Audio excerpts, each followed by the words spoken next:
Hello and welcome back to Aetheral Space 9.15. Ache, we are back. Or rather, I am back because Darnell is not here this week, so I'm going to have to do this alone. I can't really talk to myself for a preamble for a couple of minutes, so let's just get right into it.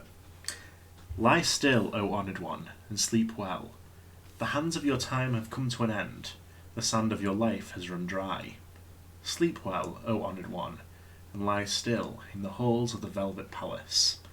Let your soul pass out of darkness, through the tunnels of your conscience, and into the light of Y's embrace. May Y take you for glory. May Y take you for prestige. May Y take you for his, forevermore. Hallelujah. Superbian Death Prayer. Mila's body ached. As she was dropped down to the metal floor, she hugged her arms tight around herself, as if the pain was leaking out of her very form, and if she could just cover the hole, she could stop it. It was only when she realised just how close to the edge she was that she adopted caution again, shrinking herself into as much of a ball as possible. It had been a long night, carried under Helga's arm like a piece of luggage, but it seems like the chase had finally ended. Slowly, as carefully as possible, Mila rose to her feet. She and Helga stood atop a crane that towered over the makeshift cityscape of the menagerie.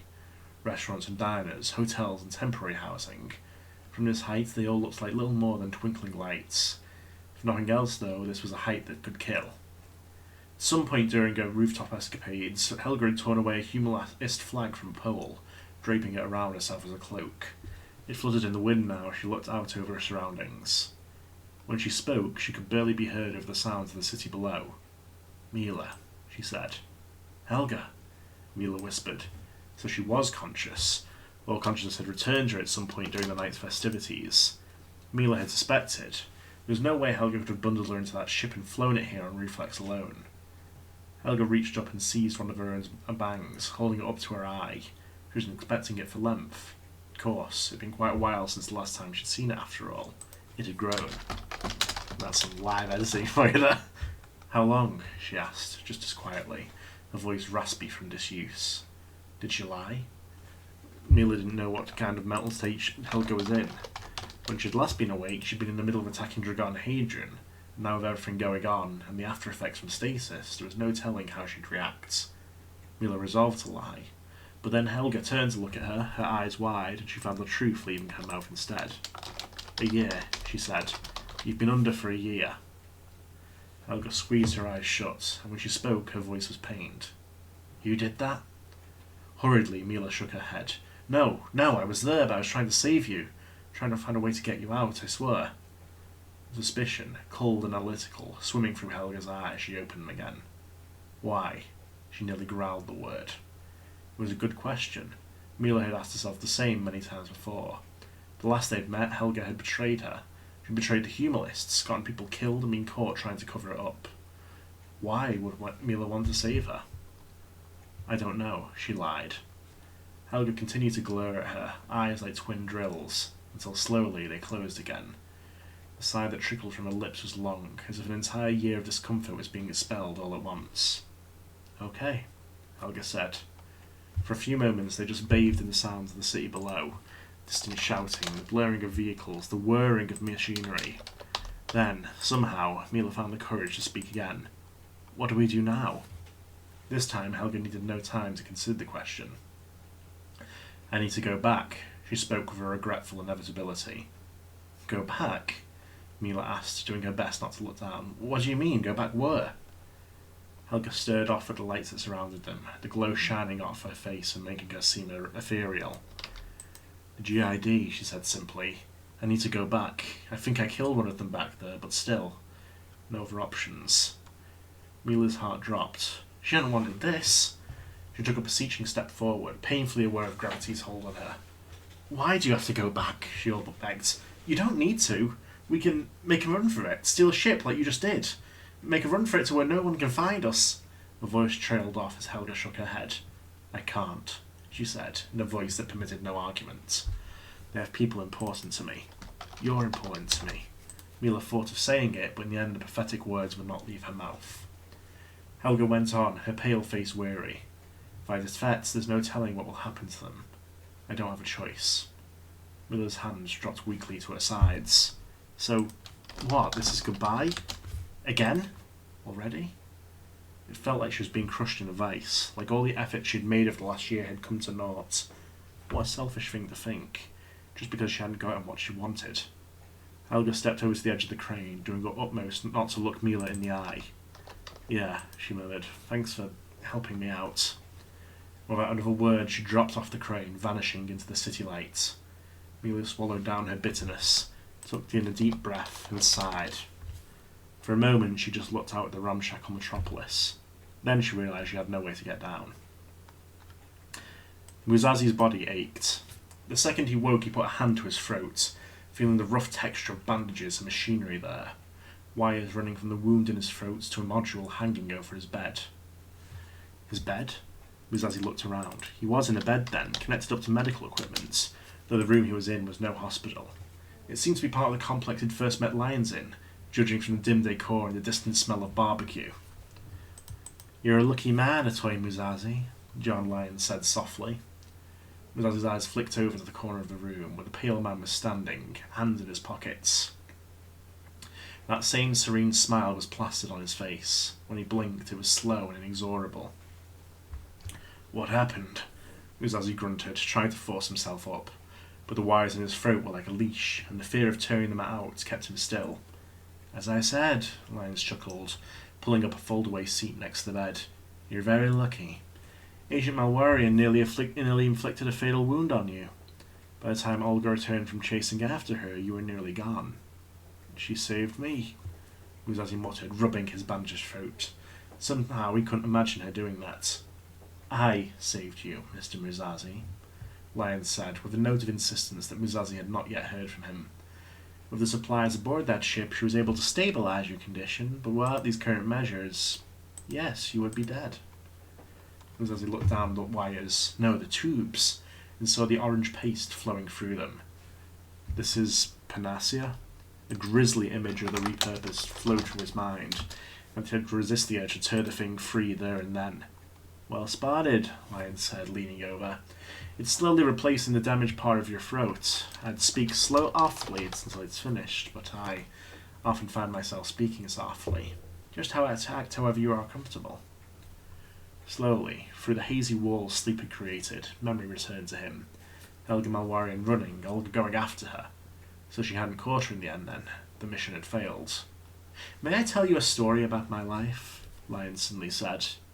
Muzazi looked up at him. The expression on his face hadn't changed, nor had the tone of his voice, but a sense of intensity seemed to range from him all the same. I'll probably change that to just an intensity. To be truthful, Muzazi had little desire to hear this story. Of course, he replied. I'm sure it goes without saying, but I wasn't always in the position you see today, Lyons said, quietly smiling. As a matter of fact, I used to consider myself quite an ardent opponent to the supremacy. Muzazi narrowed his eyes. In what way? In quite a brutal way. We bombed public places, we murdered and tortured what our officials would get our hands on. Yes, we were quite despicable in our time. He spoke as if he was discussing the weather. When I say we in this context, I'm of course referring to the terrorist group I was a member of. A small outfit, not one you'd be familiar with. What happened? What happened? Muzazi couldn't picture someone like the person Lyons was described being ascending to be the head of the Supremacy's intelligence division. We were caught, eventually. Inevitable, really, with how sloppy we were. The ones who caught us were actually the Galactic Intelligence Division, funnily enough. The head of the division at that time was a forgiving sort. My former comrades were lined up and shot, but I was made to see the depths of my presumption. The foolishness of it. He had a faraway look in his eyes, and when he spoke it was like the Reaper's whisper. The explanation took several months. By the time all was over, I understood completely. The order of this world, I mean. Muzazi shifted slightly in his bed. And what is the order of the world, then, sir? It seemed that Lyons had almost forgotten he was there. His eyes snapped back to look at Muzazi, and the tone of his voice returned to normal. Well, we like to think the supremacy is above all else, he explained. But in truth, it is below. It is the foundation upon which humanity rests. Even the UAP define themselves solely by their opposition to us. Without us, there is only barbarism. For we are the foundation's foundation. You understand? Slowly, Muzazi now nodded. Lyons placed a soft, cold hand on Musazi's arms without breaking eye contact. Your conduct on this mission was unsatisfactory. Sloppy, even. You no longer needed Mila Green alive once aboard the ship, yet you did not kill her. Why is that? Musazi's eyes widened. Was he really being asked why he hadn't murdered someone in cold blood? Before it never even occurred to him. Was that what was expected of him here? I saw no need to, he said honestly. Lion sounded unimpressed, and as he stood up, Musazi could see an unmistakable trace of derision in his gaze. At any rate, see that you get your head into the game, Mr. Musazi. You don't have unlimited chances. With those foreboding words, he strolled through the door, closed it behind him, and returned the room to the darkness. Dragon's body ached. As he pulled himself off the hospital bed, he felt twinges of pain from half a dozen different places. His legs, which were due to smash stone the night before. His arms, which were due to punch steel, or what felt like it, the night before. His ribs, which had taken the brunt of an explosion the night before. And his brain. His brain hurt most of all. Come on, Grandpa, Skipper said with mock sympathy, supporting him under one arm. Let's get you home. You want some oatmeal, yeah? Go fuck yourself, Dragon groaned, his voice raspy from the stimulant treatment. Fortunately, he hadn't actually lost any tissues, so panacea wasn't necessary, but stimulants used to accelerate natural healing came with aches of their own. To put it bluntly, it felt like someone had poured acid through his veins. Can't be helped, Skipper said as they made their way down the hallway, as if he'd read Dragon's mind. Someone's obviously after us, so it's a bad idea to stay in the same place for too long. No choice but the accelerated treatment. Through the windows, the darkened city of the menagerie was visible. Lights on the roof of the great chamber illuminated the cityscape below somewhat, like an artificial sky, but somehow it still gave off the impression of being dim. Do that. Lights of cars flowed through roads like insects down below. Where are the others? Dragon grunted, sucking up the pain and walking unassisted. Rose hiding out in an apartment I dug up, Skipper quietly explained, eyes flicking around for any potential eavesdroppers. I got Bruno and Serena at a different hospital, though. I thought it probably wasn't a good idea to keep everyone in the same place if we're being followed. We're on our way to grab them now. Then what? Before Skipper could answer, the world answered for him. An audible buzz came from the man's coat pocket, and in a flash he whipped his hand in there and pulled free a script. A grin slowly spread across his face. Well, before anything else, Mr. Hadrian, he said, looking down at the screen, I need to answer this call from our good old Paradisus friends. Giovanni's body ached. It was only natural. His rage could not be constrained by his form, after all. The remains of Jamie Pott had been placed on the table before him, ruined arms folded over to cover his chest. There was little point to it. Much of his face and torso had been scraped away, leaving nothing but a bloody hole. His white robes had been stained a vicious red, and his hair hung around him like a mass of spikes. Gently, Giovanni reached over and brushed those golden locks out the way. Was it painful, Jamie? He asked the silence. Did it hurt? Jamie's body had been recovered by one of their agents in the Forgiveness Corps, yet Giovanni had not been able to believe Jamie was actually dead until he'd seen the body. It seemed such an impossibility. Giovanni had always held the older boy in high regard, believed he could do anything, and now this. It was not a good feeling. Gio, Pablo said from his side, his emotions as imperceptible as ever behind his mask of a face. It's best that we act quickly. If we don't, things will get worse. What do you mean? Giovanni murmured, looking down at the body. The body. When did this corpse cease being Jamie and instead become an object? He was sickened by himself. The Aetheral beach was under humorless protection, Pablo continued, placing a firm hand on Giovanni's shoulder. Even if we got Jamie's body back, it's now known that he was there. If we don't act, the massacre aboard will be firmly associated with us. Act, Giovanni muttered. Act? What do you mean, act? Associated with it? We are associated with it. It was my will. Pablo's expression didn't so much as twitch. All the same, Gio, it's best that information doesn't enter the public arena. Not until the time is right. Peake spoke up from his place at the door of the mortuary, stepping forward. There is precedent, sir, for this sort of thing. Giovanni narrowed his eyes. I want to kill you, Peake. I want to tear you to pieces right here, right now. Where were you when Jamie was being killed? Why are you here, safe and sound? Why are you here and he isn't? Precedent for what? He growled. Peake cleared his throat, shuffling on the spot.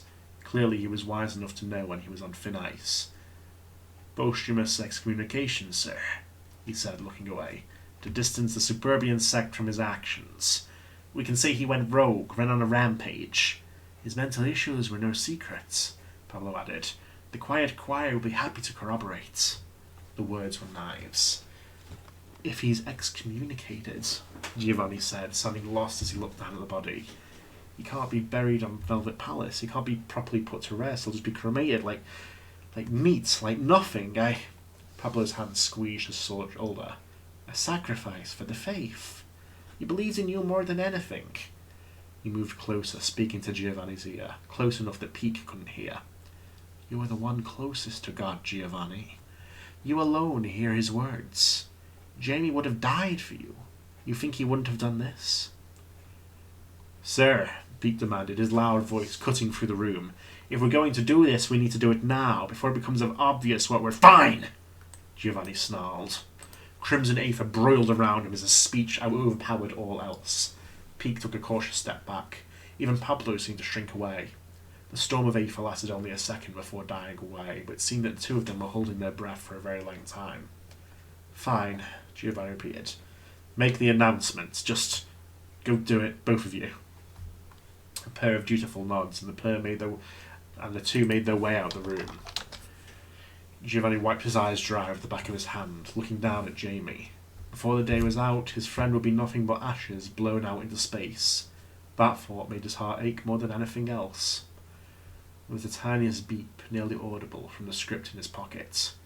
More ill news, no doubt. They removed some of Gertrude's pieces, but the cost had not been worth it. With a flick of his hand, he brought the new message up, but to his surprise, it was not from one of his agents. The message, empty save for a single attachment, was from an anonymous sender. That alone should have been impossible, given the Superbian security. The wise thing to do would be to have the attached file scanned immediately, but Giovanni's Sigma Testament was not in a wise mood. He tapped it with a finger, and his eyes widened as the video began to play. A fragment of security footage recovered from the Aetheral beach. He saw Jamie standing in the darkness of a shattered room. He saw Jamie fall, laid shot low by a shot of blue movement. He saw the one that had done it. A young cogitant man with silver hair and blazing blue eyes collapsing to the floor. He hadn't been among the dead of the Aetheral beach. He was still alive. Giovanni's grip tightened on the edges of the pedestal before him, stone crumbling against his strength. The video switched to a shot of a document, the personal identification of this person, clearly pilfered from some supremacy database, given the admin core logo emblazoned on the side. That blue-eyed face stared back at Giovanni from the identifying photograph. Slowly, like he was peeling a bandage free, he read the person's name. Dragon Hadrian. Dragon Hadrian. Dragon Hadrian. A scream of fury escaped from his throat, and the fist that came down on the pedestal was more than enough to shatter it. You won't burn alone, Jamie, Giovanni promised the lost. You won't, I promise. I'll send this filth to join you. And that was Aetheral's Pains 9.15. Yeah, so it's strange to do this without Darnell, but I hope you enjoyed the chapter. And the trivia for this episode is the Velvet Palace is a planet-wide mausoleum that the Superbian set uses. Basically, that's a burial on Velvet Palace is considered the most proper form of burial. Burial on one of the lesser planets is the next step down, and cremation is considered very distasteful and shameful. Well, thank you for listening, everyone. Bye!